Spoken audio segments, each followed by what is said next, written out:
Jacqueline. I'm here to introduce our first and only presenter for today. Robert Logan. He is an investigator at the law office of Catherine Anderson.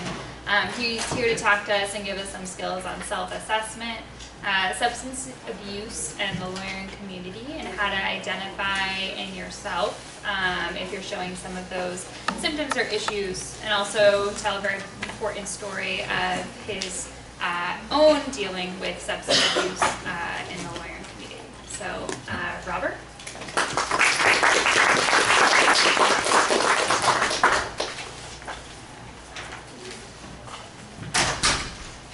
Should I charge at the door for the ones that come late? Okay, my name is Robert James Logan. My street name is Jimmy Logan. You call me Robert or Bob, I know you want to sell me something or you want something from me. And if you know me as Jimmy, then you know where I come from. There was another Jimmy Logan from Maravilla, but he died on a chain up north of prison. I used to get blamed for stuff when I was young and a teenager.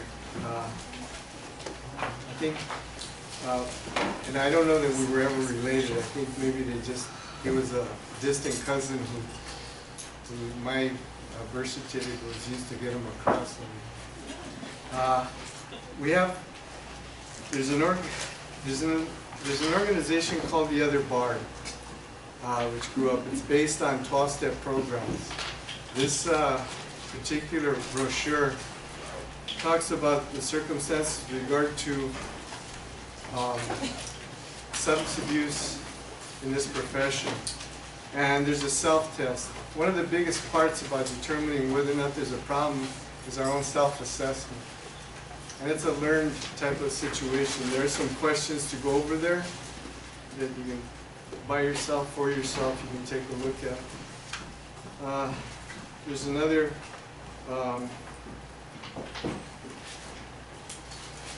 handout with considerably more information with regard to the magnitude of substance abuse in the United States. It's a little dated, but presents itself as a problem that's there and affects this profession as well as any other aspect of society. You have probably about 20% of the nation that's involved that has a substance abuse problem. And by substance abuse, it's either alcohol or drugs. Okay? And the problem doesn't matter about the legality of the circumstance. You can have a substance abuse problem with over-the-counter medications, with prescribed medications, with illicit drugs, with alcohol, and a variety of other sundry items that are available. Antibacterial soap. You guys know that one, right? When you don't have a drink anywhere to go, put the salt on the antibacterial soap, the alcohol will rise to the surface at 70% proof, and you can take a hit. Where do you guys go? But you know, there are resources, and it's recognizing the problem here. So it affects our bodies, our minds, our emotions, and our psychological and emotional conditions, and it's something that's benign that comes in. Is it a problem? It's been a problem since time immemorial. Right? Throughout history, there's recorded circumstances with regard to people abusing alcohol and or drugs. The biggest marketer of opiates is Afghanistan. When the Taliban were run out, they went back to business and they provide over 300% of, they increased to 300% their production throughout the world. The price has gone down since then. Historically, alcohol's been around forever. In November, you'll see in the news,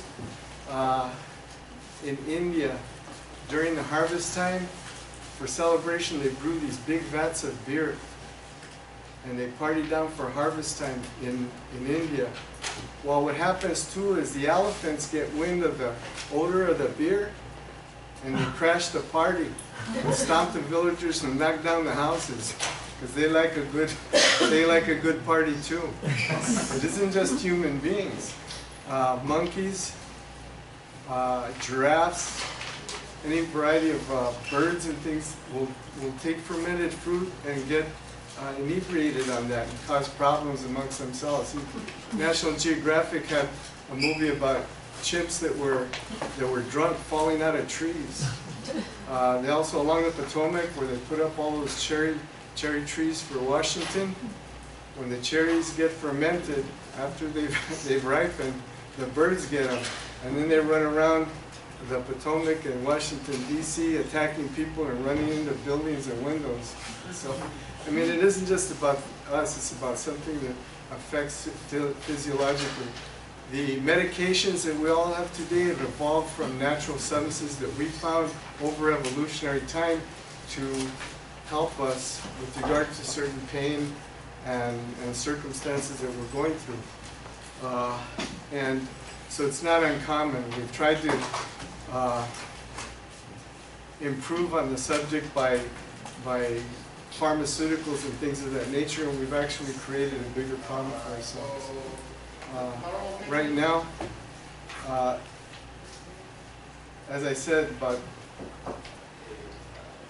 15 to 20%, no, about 10 to 15% of the nation has a substance abuse problem, and there's only room for treatment for about less than a third of those, right? And by substance abuse, it can be alcohol and/or drugs, licit, illicit drugs.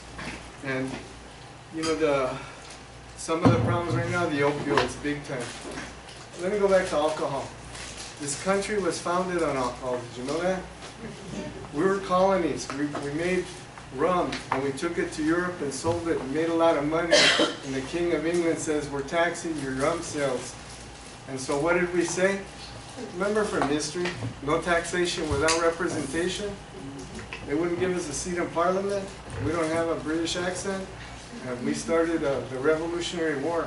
What did they throw in the Boston Harbor? Not the rum, huh? Because from the rum sales, what they did was they brought populations of slaves here also, and ran that. What happened when the Revolutionary War started is we didn't have any armaments. How did we get arms? Well, who was fighting with England all the time? France. And what did they like? What we had. What did we have here besides the alcohol? Tobacco.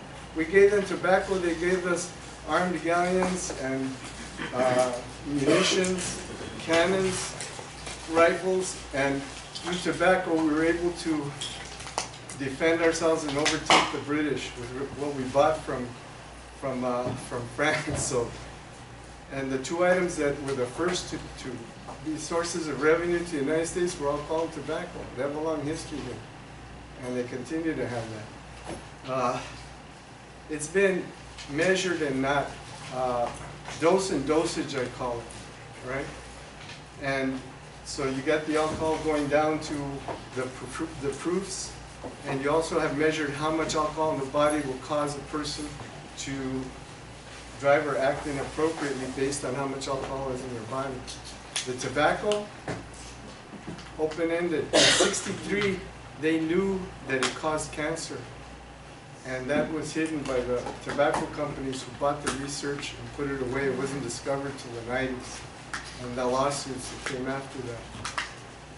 Who's adopted that policy right now? The pharmaceutical companies, especially with regard to opioids. Now, opium has always been used as an analgesic for pain and things of that nature. About the end of the 18th century, going into the 19th, they developed morphine to make it better and get out the bad stuff, which was 10 times more powerful than the opium. Then they took heroin later, and they took opium later and made it into heroin, which was 100 times more powerful than the morphine. And now we have opioids, which are even stronger than the opiates.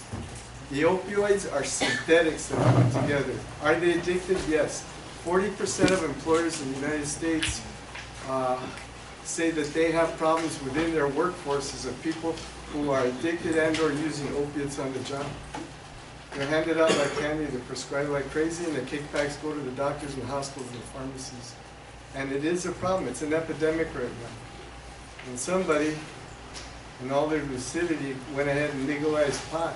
The problem with pot, no dose and dosage over the THC.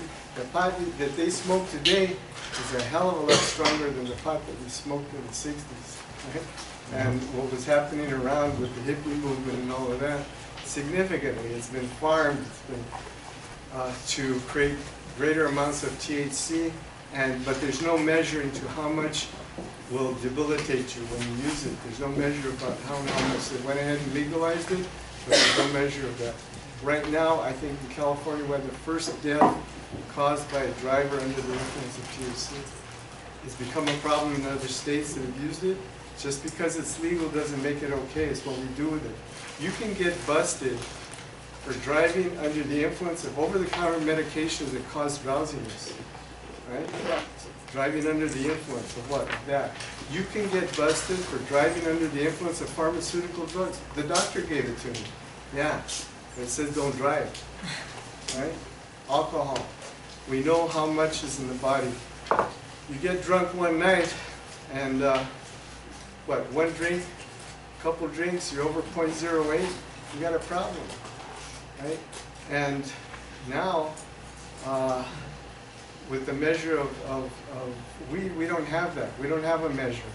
They do behavioral stuff. In order to determine how much THC is in a person's body, you can test a positive, but the amount has to be done by a blood test. It's going to be a difficult proposition. All the states that have legalized it have had problems. One of the biggest problems throughout has been, you heard of affluenza? That's that kid that got away with different, under the influence stuff because his family was affluent in terms of what he had committed. People became self-entitled. I was one of those.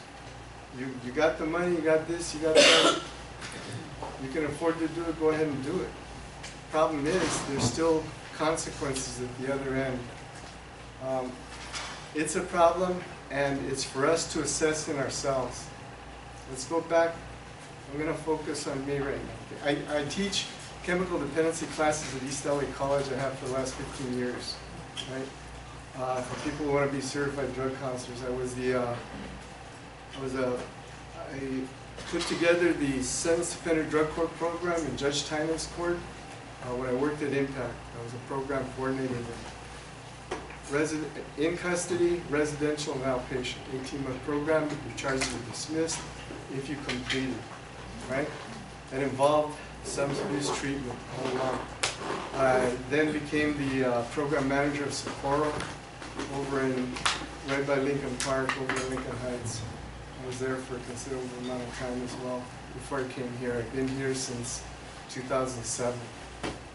But back a little bit about me. See, it isn't just about the drug, it's our circumstances. We need to develop treatment to integrated care. It isn't about treating about the drug. You stop it, it doesn't solve the problem.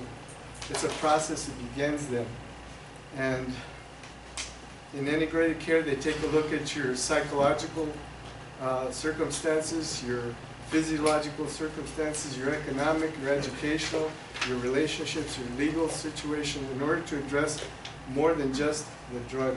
The drug has become a solution that people self-medicate on in order to deal with mental, emotional difficulties, economic difficulties, whatever their circumstances are, they use that. That's their magic pill. And if one is good, it's two better. How many Twinkies come in a pack? Right? So, it's our magic bullet mentality that goes there. Things aren't that easy. They have a price, and we have to deal with circumstances in that vein. According to my mom, I'm Scottish, Irish, Jewish, French, Spanish, Yaqui. Okay? My father's maternal, his mother came from Israel. His father came from Ireland. There's pictures of my dad, he's taller than me, wearing a Scottish kilt and playing bagpipes, right? He met my mom in the army. during World War II. Both my parents were in the service. My mother was a WAC nurse. She was my drill sergeant growing up. And my dad was in the military. He was born June 6, 1960. I don't remember the year, June 6. That was his birthday. It's also the D-Day invasion. And he was in the D-Day invasion. Right? My grandmother was Spanish and French from the Europeans that were in Mexico during the revolution. She had to escape up here to Arizona because they were killing the Europeans because of the political situation. And my grandfather, who was Yaqui, was this dark. If he didn't smile at night or open his eyes, you couldn't see him, right? And he was a surveyor for the railroad, and because he worked for the government, he had to leave too because they were killing all government employees. So they both came to Arizona, they met, they came to California, and made my mom. She was born in that brick building over on, that was the General Hospital, the first floor, right? She grew up in East LA. She was a zoot suitor. That's old chola, old homegirl, right? And she went into the service. They met there, and I was born at Fort Dix, Trenton, New Jersey. I'm the only Mexican I know born on the East Coast. They got married, discharged my mom. She came back to California. Oh, by the way, I was circumcised into the Jewish faith over there because it was my father's religion and you had to do that, right? So I'm a son of Abraham. Old Testament, going to heaven. Come over here, and my mom takes me with Gilly and Lola, and they go down to La Placita and have me baptized. So I'm a child of Christ and a son of Abraham. I'm going to heaven, Old and New Testament. Wish I'd lived that way. Anyway, but I grew up in East LA. My mom was a legal secretary over on Wilshire Boulevard, and she led me home with señoras de Rabajeñas from Mexico. I did not speak English. I speak English as a second language. So you got red hair and freckles and you don't speak English? What planet are you from? They thought I was kidnapped or something. We lived on Skid Row. I used to go to All Nations Boys Club with a Chinese gentleman and his grandson. Taught me how to eat with chopsticks, was teaching me Chinese, and my mom got mad because I didn't know English, couldn't get into school. And here they were teaching me Chinese, right? Just to forget about it. We also lived in Aliso Village. We lived on First Street. We lived on Cheese Road where the Mercado is. It used to be a lumber yard. Lived on the corner up there too, and lived on City Terrace, lived on Hicks, lived on Whiteside Drive, lived on Mercury Drive, and up in the avenues. We moved 10 times from the time I was born to the time I graduated from high school. In every neighborhood where you went to, the guys would stand outside when you moved in and go, come here, to see where you fit in the hierarchy. They were different groups in different places, and it was tough. And my mom, she was very strict. She was into education, period. And when I was young, I was a sculptor with clay. And I told her I want to be an artist. She says, no, they're all gay and they die before they get rich, forget about it. And then I asked her, can I be a doctor? She says, no, it takes too long and I'm not waiting. You're going to law school or die in the process. That was her mission for me. And I went to Catholic grammar school all through the 8th grade and then to Cathedral. During the summers, we used to go camping. Fun, huh? Coachella, and then up in San Joaquin and up in the Central Valley, picking fruit and vegetables every summer in the heat to make enough money for one pair of shoes, one pair of tennis shoes, and 2 uniforms for the year. Sleeping outside and bathing in the canals. I hate watermelon. You know how heavy they are when you're a kid? And all the other fruit and vegetables that we picked. And that's what we did, camping every summer. I didn't like much of anything, and then being in all those neighborhoods, my mom used to dress me like howdy doody. You know, I used to get picked on, you know, with the cowboy shirts and the pants and stuff. Oh, and the cowboy boots. And It was crazy. Later on, I used to get picked up all the time, and if you're in a uniform from a Catholic school, the public school kids are going to beat you up on the way home. I won the fights I ran fastest from. Eventually, though, started hanging out on East 2nd Street with my stepfather's people, and they were showing me how to, they were doing homework, and I helped them with their homework, and they took care of me. As I did their homework, they were in middle school and high school, and they got better grades. Their parents liked them, and their teachers liked them. They took care of me. They showed me how to crease down, right? Sir guys, spit shine my shoes, flat top, with Dixie Peach, but 3 flowers when you're going out on Friday night. And then later on with the waterfall, right here, I looked like I was on fire when I was hanging out with those guys. My mom, when I was younger, right there on Huntington Drive, Mission, the Selig Zoo used to be there. And they used to have rodeos, circuses, and charreadas in the back. My mom used to dress me as a charrito, and I had to go sing Spanish songs over there. You know, with the cup and stuff, and that's what I did. I learned to speak English fluently. I was like, say it again, no accent, say it again, say it again. So I kind of got it.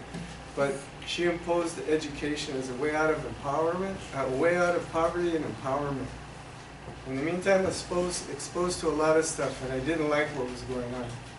But not to do it. When I was 18, she took me to the store and thought, you're a man now. And bought me all these cigars and cigarettes and stuff. Smoke them all and choose the one you like. I didn't like any of them. I sold them all. But the day after high school, I graduated. I moved out of the house. She said, don't come back. I said, I'm not. You know, and I got a room somewhere else. In the meantime, growing up with her, I had some hustle. I was working for attorney services. When I went to law school, I was one of the few people that knew where the courthouse was, right? And so I had my own attorney service. I had some stuff there. I had 2 guys working for me then in high school. Later on, after high school, I worked as an usher at the Dorothy Chandler Pavilion, all of the concert stuff there. And I went to East LA College. Couldn't afford to go to college. I went to Cathedral High School downtown. Near Chinatown. I had the 2nd highest SAT score from there, but we had no money and I couldn't get to college. So I went to East LA. The unfortunate thing was there was this thing called the Vietnam War, and I was drafted. And in 1968, and I went into the Army. You didn't have a choice. If you didn't go along with the draft, you got a federal beef and you couldn't go to school and you couldn't do anything, right? And I wanted to go to college, but we couldn't afford it, so I did that. June 6th is when I graduated from high school also. Remember D-Day, my father's birthday, and graduation from high school in 1966? 6666, that's the devil's number, right? Anyway. So I'm in Vietnam, training, night ambush.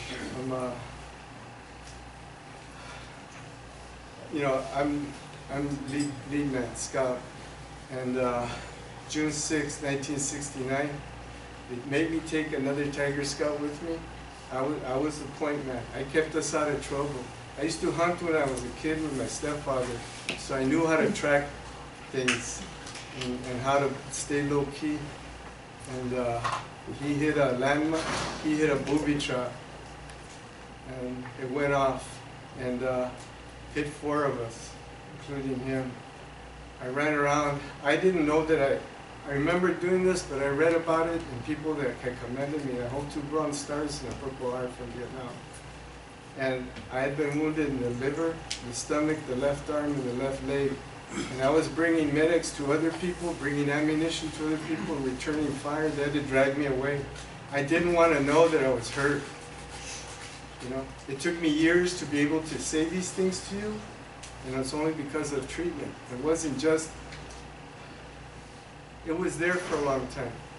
What happened was, I started drinking early in the Army because that's what we did when we were on stand down.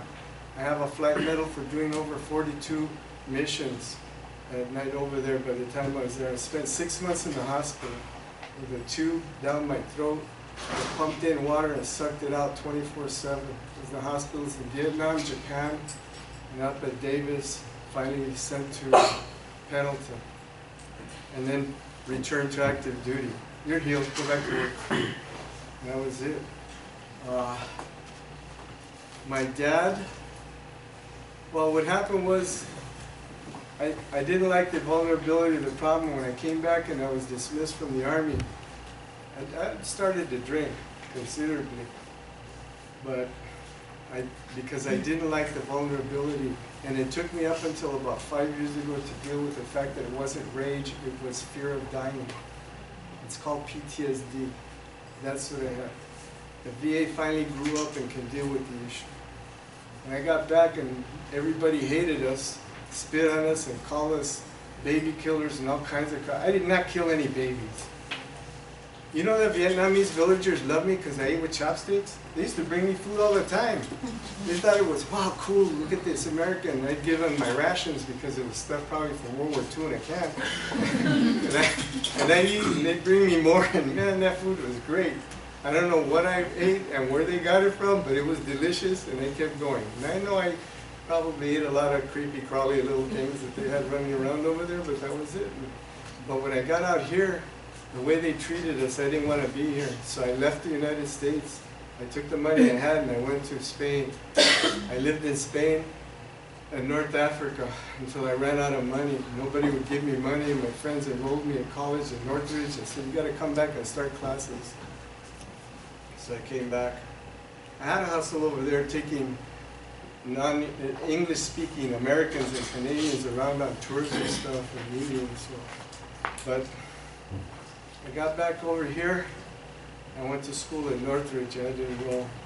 1971 earthquake went out over there. And I needed a job, so I started working as a bail bondsman.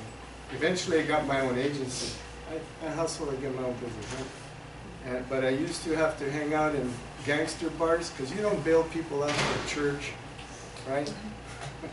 And so I would hang out in the gangster bars from Lorena and Whittier, all the way out to the Atkins, Marty's Bar, the Atkins, Largos Mitote, Don's Monterey, the Montezuma Inn, the Knights Inn, Footsie's, all kinds of places that I would hang out. In order to do bail, I packed a 380 Yama with hollow points right here, because you didn't go anywhere in those places unless you were that, and got people out of jail. And I graduated from Cal State Northridge with 2 BAs, one in Chicano Studies, the other one in Comparative English Literature. Good writer. In the meantime, 1972, I walk into a bar. I'm working bail with some guy, and he's got a glass and he's putting this powdery stuff and crystals and watching it dissolve on the way down. I says, what's that? He says, haven't you heard of it? It's cocaine. It's not addictive. You can use it if you can afford it. Would you like to try some? Sure. 1972, I stayed not addicted for the next 22 years. Alcohol was my cha-cha, and this allowed me to drink more. It's like being bipolar, you know, anxiety and depression. I was doing this self-medicating. I didn't have resources. The VA didn't give. You know what they did? They give us downers. I did not like heroin. I did not like acid. I did not like PCP. I did not like any of that stuff. Alcohol was my cha-cha. My first drink was at age 9, serving Mass at Our Lady of Guadalupe Church. We used to serve Mass in Latin. I used to speak Latin. Over in Lincoln Heights, near El Sereno. But I didn't drink alcoholically. It was just a welcome and inviting into being a part of one of the guys. But after Vietnam, drinking was the only thing that kind of like took me away from stuff. And this allowed me to do more, progressively more. This still worked. It worked well enough to get me a full ride at SC Law School. Right? Was there a problem going on? Yeah. As long as it didn't stand in the way of what I got done, I graduated from there. The first bar exam, I passed out from being drunk from the night before. I figured I better like cool it for a while, so 6 months, and I took it again and passed. And you know, I went into private practice. I worked in these courts when they were downtown, but progressively the matter got bad, you know. And I'm doing all of this and putting together stuff and talking fast and not taking care of responsibilities. My first wife divorced me after law school. What I mean is, right before the bar exam and the finals. And so we had a son. He's going to be 42 years old. And then I married he wanted to come and live with me and needed somebody to be there at home because I was always partying or I was out taking care of business. And so I married this young lady who was a teacher in the Catholic grammar school who used to be an ex-nun. There goes heaven, right? And married God's ex-wife. Anyway, so we got married. We have a daughter who's now 29 and she works in an IT company up north. My son is in physical therapy at a hospital down here. And they're both doing well. But I wasn't. And things got progressively worse. I ignored everything. I used to joke that if you wanted to disappear from your debtors, move across the street and donate a forwarding. Right? Things got worse and worse and worse. I got worse and worse and ignored a lot of stuff. It got to the point where I was crawling out the window and down the side of a building to get to my car to push it into the driveway so I could start it out there. Nobody would wake up and drive over to a place, get busy, come back, coast it into the parking space. Sometimes I do that twice a night. You do that in your 40s? Is there a problem here? A significant problem. Never addressed, never knew how. I stayed ahead of it and denied it, and eventually caught up with me. I got my first DUI, did a couple days, and within 6 months I got another DUI. I had to do 10 days in Glendale. And you know what I did? I was there, we would watch the football games on Sunday at the jail, and I would call out for pizza and share with the jailers. Okay? And my secretary would bring me work and I would do the stuff, and then it was just 10 days, right? Within the next 6 months, I got another one. Do you think there's a problem here? Didn't occur to me. I could pay for workout, so I had this like condo at the Hall of Justice across from the criminal courts building overlooking the San Gabriel Mountains. It was a jail. I would go there at night after work, check in, go up to my cell. There was a DA's son that was there with me, and then we'd leave in the morning, and I didn't have a driver's license, so I'd drive all the way to Alhambra, so I was in good shape, right? And then I'd get dressed, have my secretaries pick me up, I'd have clients drive me to court and tell them I had to go over the file with them while they listened.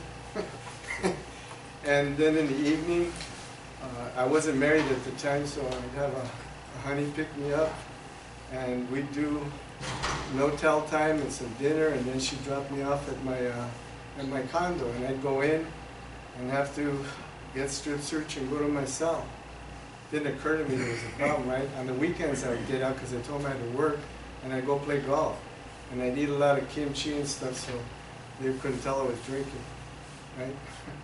And I almost got in trouble with the cops one night because I went in there and I said, look at these guys, they promised them a star in their future and all they got is a bunch of moons while we bent over and spreading them. They started laughing, but they weren't, they were angry. I almost got my butt beat. Eventually, I got out of that, came down, and one day, then after that I had gotten married again, and what happened was, I came into court one day, and I had been disbarred. I was getting letters from the state bar. I just put them aside, never opened them. And they disbarred me, and the judge told me when I went to the courtroom, you've been disbarred, you can't do this. So I didn't know what to do with myself. I didn't think there was a problem. Everybody else had a problem, not me. And guy says, well, I can get you into this place in Pasadena called Impact. And you can go there. And I said, well, okay. I wanted to figure out what the hell happened, how to collect it, get it, and then go back and take care of business. What happened after 30 days there is I figured out that I was a problem and that I had a problem with substance abuse. That was after 30 days clean. And what I did was I negotiated, and they said they would allow me 60 more days to stay there, 90 days total, so I stayed. Called my second wife. I says, they said I can stay another 60 days, so I'm going to stay. She says, good. And at the end of 60 days, they offered me $150 a month to stay on as paid staff, but continue my treatment for another 90 days. And I told my wife, she said, stay there. They used to call her half because she'd come and pick up half of the 150 a month, right? And but I stayed there, and at the end of 6 months, they offered me a full-time job, but I had to be live-in. And what I knew then was I was the problem, and I needed to be somewhere where I could be safe from myself in an atmosphere like that. So I stayed the next year, live-in, working there. After 18 months, I went to work in the drug court with Stephen Marcus. I went to Tynan's Court and developed that 18-month program and went to meetings. I went to meetings every day for the first 3 years there. It was cool. January 21st, 1994 is my came in. I just had 24 years and working from what I found. But the problem was me. It wasn't the booze, and it was other things that were happening. I had to put all those things together. The VA, all they did was give us benzodiazepines, they gave us Norcos, they gave us all kinds of crap. Just another pill to zone us out, and that's not going to do it. There's no magic bullet with regard to what's going on. We have to deal with those psychological and emotional circumstances within us that drive us to that point, and we need to do an assessment, find somebody with confidence, and move towards that favor. The guy that helped me get in there, I used to get loaded with before law school, and now he's got 30 years, right? 30 years clean. And so I hang around with people, and I continue to go. I've also, in the last 5 years, started to address the Vietnam issues. It wasn't anger and rage at everything that was going on here, because I hated you all when I came back. But it was about fear of dying, and I had to deal with that issue. And I've learned how to do that, and I have boots on the ground meetings, therapeutic meetings every other week, with guys that were in Vietnam at the same time that I was. We know where we come from. We know what our circumstances are. Just like when I do NA groups, because those people know what the circumstances. We talk the same. I don't share about the Army stuff in there, because people know that you're in the Army and you were in a war. All they ever want to know is how many people you did. And I'm not interested in talking about that. Right? Things happen, and things happen to me. But I had to learn how to deal with that. We need to, if there's something going in our lives, reach out and talk to somebody. They have this thing called LAP, Lawyer's Assistance Program. Be careful. Those suckers hold on to you for 5 years. And you want some direction, you can have my cell phone number, we can talk. I'm known as a resource in my communities and people that I know. I know where to go. I don't fix you, but I can give you suggestions, things that you might want to do. And I had to go back and deal with physical stuff and psychological and emotional stuff, because it wasn't just about the booze or the drugs or anything like that. It was what was going underneath and what was easiest to reach for. Anything I could to put in my body. I've been clean a number of years. My dad died. They used to call it battle fatigue, right? He was age 35. I turned 70 this year. I'm twice as old as my dad was when he died. Untreated into alcoholism when he was 35. My mom, she was just mean. My drill sergeant. And I never slammed drugs because I was afraid of needles. She used to drive to TJ and buy the antibiotic at the time called penicillin, and she would buy rigs. And those needles were thick back in the day, and slam us in the butt with that. Right? And boy, I'm afraid of needles. I just can't do needles any other way. But you find things that make you feel better and you do them, right? If you want to know what withdrawal's like, how many of you drink sodas on a regular basis? Try not doing it for a week and tell me how you feel. How many people drink coffee every day? Try not doing it for a week and tell me how you feel. How many, you know, take a look at those, how many of you do those power drinks? Don't do it for a week and tell me. If you smoke cigarettes or you vape, don't do it for a week. Nicotine is a drug, right? Those things affect, right here, everybody go like this. Play with me. Come on. Right? That's where it all starts. Ventral tegmental area. Pleasure reward. When we're born and that little swimmy thing hits the little round thing, when mom and daddy get together, right? The first thing that grows is the brain. And then the spinal cord. And then the rest of us. When we put something in our body, guess where the first place it goes is? Right there. Pleasure reward. The first thing it affects next to is our bodily functions, and then the spaghetti we've got on the outside that came later on in our evolution, right? Our judgment and inhibition are affected as soon as we put that stuff in our mouth. That's why if one is good, two is better, and the relief that comes with that, right? And the pleasure reward situation. There are things that drive those neurotransmitters. It isn't just the way our bodies feel. It's what's going on in here. The four things that drive are, first, drugs get there the fastest, immediately, by the way you take them in. You snore them, you drink them, you slam them, they're going to get here first, and then affect your body after that, and your bodily functions. The second one is what? Doing the nasty, sex. That's number 2 in the pleasure reward system. Number 3, food. Number 4, rock and roll. There's a new ED that affects men and women alike. Electronic devices. And it's addictive. Drives this thing too. Gambling, right? Exercising. Things of that nature that affect the same pleasure reward system within our thought processes. And we have to be cognizant of that, right? And those things can be as obsessive as anything. That's why I said, you want to check this out? When I was a kid, I loved chocolate. Loved chocolate. When I was a kid, my mom gave me a piece of chocolate one time, and it was in a blue and white box with black letters on it, a little bit of red, and it was in the medicine cabinet in foil. She wasn't home. I went to the medicine cabinet and ate the whole thing. I almost lost my mind. There was X-Lax. Oh, man. But chocolate's my big thing.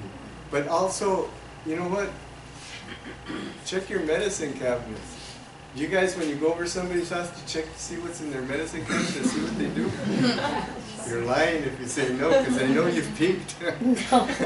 But our kids, we know where things are, you know, and it's about studying, understanding, and coming to terms with what's going on in my life. I have 24 years clean, all right? And I used for 25 years. That doesn't mean I can go back to using next January because I'll have 25 years clean. I ain't going there. I don't even want anything like that. It took me the better part of 15 plus years to fix everything that I had damaged in my life and in my career. I owed over $250,000 to the feds in tax money and the state. I owed some more and all kinds of debt and all kinds of problems I had to fix up. I spent most of those last 24 fixing everything. I don't owe anybody any money. I didn't bankruptcy them out, right? I paid everybody. I even paid my student loans off. Yeah, I'm free almost. I mean, you know, I don't have any substantial debt or anything like that. But I made right all those things that I did wrong, that I ignored. And that was on me. Now, after the passage of time, some people helped me. I went to take the bar exam, took it a couple times, and they said, no, a review course isn't going to be enough. Substantial amount of time has passed, and I'd have to go back to law school in order to ground myself again. And guess what? I don't know that I'm willing to go do another 3 years. I've seen your caseloads, and I know what you're like. But you know what? I'm a resource for those things. I was a resource and referral person that my family, friends, and communities know what I do and what I can do for myself. And what, see right here? I'm not a hypothetical. I'm real. This stuff works. I believe in treatment, but I believe in self-assessment or reaching out to somebody if there's a problem, if it becomes a problem. When, you know, you'll read through this happy hour, right? Twofers, right? The football games at the bars. It used to be a couple nights a week. Now it's Wednesday, Thursday, Saturday, Wednesday, Thursday, Friday, Saturday, and Sunday. And the weekend is church to Monday and Tuesday.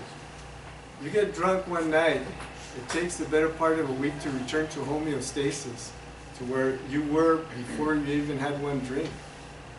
You get drunk a couple days, or the whole weekend long, it's taking a substantial amount of time to get there, and if you drink every weekend, you're not getting back. And what are the harms? Up here, check your liver, your esophagus, your gastrointestinal. One time I went to the hospital from the courthouse, I was having heart palpitations. A couple of times I went to the hospital, they asked me, do you do drugs or drink alcohol? I says, I did not come in here to discuss my fun and frolic, my livelihood. I said, I came here because I'm having a problem. And I got up and walked out. I didn't recognize what the difficulties and the things that would happen as a result of that. I came to terms with nicotine is an addictive drug. I came to terms with that in 1999. I have not had a cigarette since 1999. I used the same process to eliminate smoking, and I didn't have to use vapes.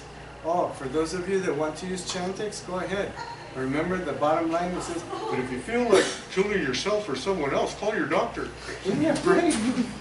You know, there's going to be withdrawal circumstances, but it doesn't have to be that drastic. And the vaping right now, there are 13 suspected carcinogenics in the vapor that they may cook it up so that you can put it in your lungs.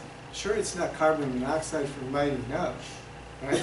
But then there's 6 that are there. 3 of them are metal, cadmium, zinc, and I don't know what the other one, I don't remember what the other one is. And there's formaldehyde in what you're smoking in a vape. Is that good stuff to be inhaling? And what the bottom line is, you can dose as much nicotine as you want depending on how much you want. How many of you have smoked rhinoceros puke? They got a flavor called rhinoceros puke? Give me a break. And they come in little things like this. They don't come in packs of cigarettes, they're jewels.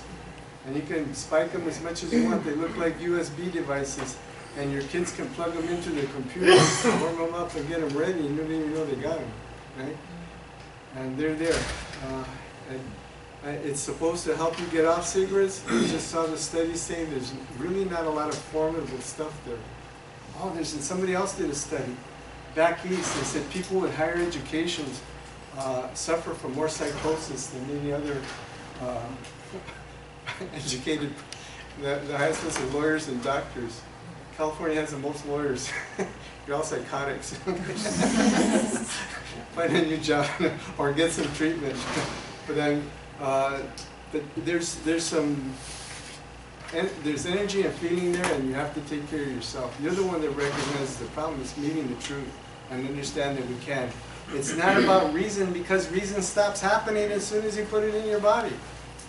Anything that you can use chemically is going to stop reason whatsoever. Your judgment and inhibitions are there. Now, what I learned to do a long time ago is that you got to buy some socks if you don't want to drive home. Except now you got Uber and Lyft and all those things. Exercising good judgment ahead of time, maybe, but if it gets to be a problem, what are you going to do? You harm yourself or someone else, you know, and those are the circumstances. I know I came to that point myself. It took a while to understand what I could and could not do. Do I feel any worse for that? I'm the oldest living person in my family ever right now. My mom had diabetes, my sister was 62, my mom was 69 when she died, I'm 70. I have no diabetes. Right? The gastrointestinal stuff, from the war wounds, my diet and stuff, I manage to live the way I'm supposed to do without having to pop a pill to make it feel better or do anything else to make it feel better. And there's things that I've learned along the way with regard to who I am. There's no diabetes in me and my kids, but the rest of my family has diabetes. What? That's one of the things that happens when you drink a lot. There's other things that go on in your life. There's other things that happen when you are a substance abuser. You have to recognize those things that can become health problems later on. Ask, reach out, take a look for a minute and be honest with yourself. Not while you're drinking one, see, you know, or smoking one, but addressing the issue because, you know, I understand too, your clients come from that same thing. You want to know why they do those things? Why can't they manage like I do? Because they don't have your resources. Look at this face. I always look like the guy that didn't do it. When I was hanging out with the guys on the street, they'd always pick up the little brown faces and send me home. Go home, kids. And they get mad at me. But look at, isn't this the face of the guy who didn't do it? I still look like that. But the point is, my behavior matches that.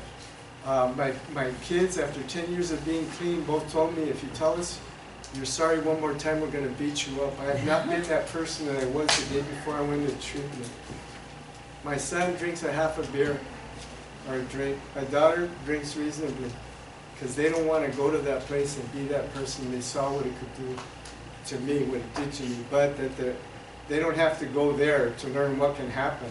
They've seen what happens. They've made decisions for themselves, positive decisions. We have an open dialogue, and it's been that way ever since. And I can appreciate where they are, and they can appreciate where I am. Every year they give me a cake at Impact for the years that I've been in January.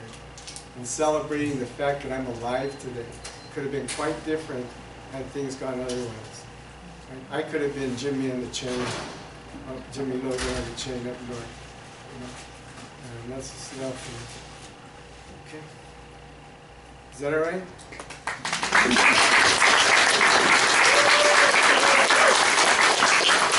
I also encourage you to reach out. You do have things, there's confidentiality involved in what you reach out for in order to help yourself with whatever your situation is.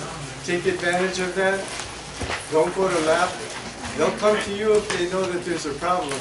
But in the meantime, if you need a resource, if you want to talk about this stuff, I'm ready to listen and refer anytime. Thank you very much. Thank you.